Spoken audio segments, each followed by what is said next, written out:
Congressman Rooney said afterwards that purge might be a pretty strong word, but he remains unhappy with what's taking place in those agencies. You worked with the FBI during your time at the CIA. How do you think that these kinds of statements affect how these officials are operating, and could it motivate them to take an even tougher approach when it comes to the Russia investigation?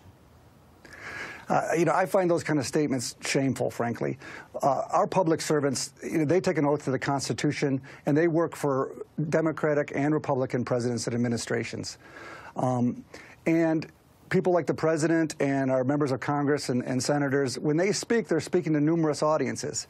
They're speaking to foreign audiences who are listening closely. They're speaking as the head of the government to the people who work for them.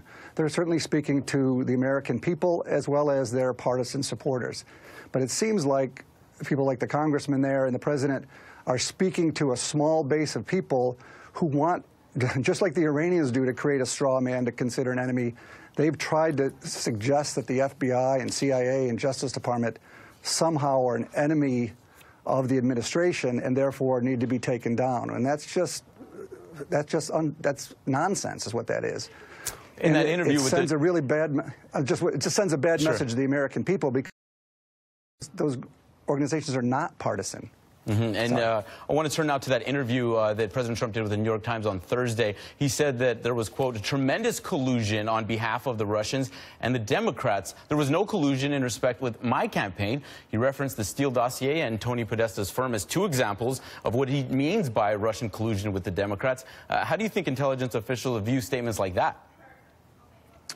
Well, I think intelligence officials are not involved at all in, what Tony Podesta said, or, these issues related to Democrats and Republicans. Again, that language is meant to excite a base of people on a partisan basis. It is not language that supports the government, civil servants, and public servants who work for him, or that our foreign allies and partners we need to work with. It does not make them comfortable. In fact, it emboldens enemies and others.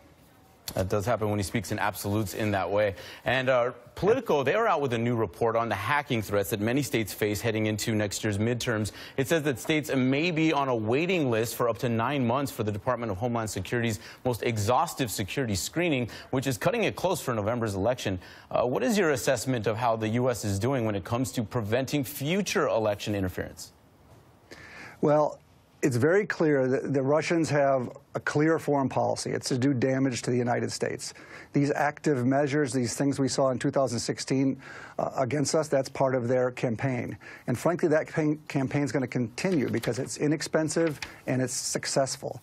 We as a country have to take this out of the partisan realm and look at this as a national security threat and deal with it that way. We need to work with partners in Silicon Valley and other places as a all-of-government approach to deal with this. We need to look at how we can defend and deter these type of activities. But so far, there's no reason for Mr. Putin to stop this, because there's been no price to pay for him.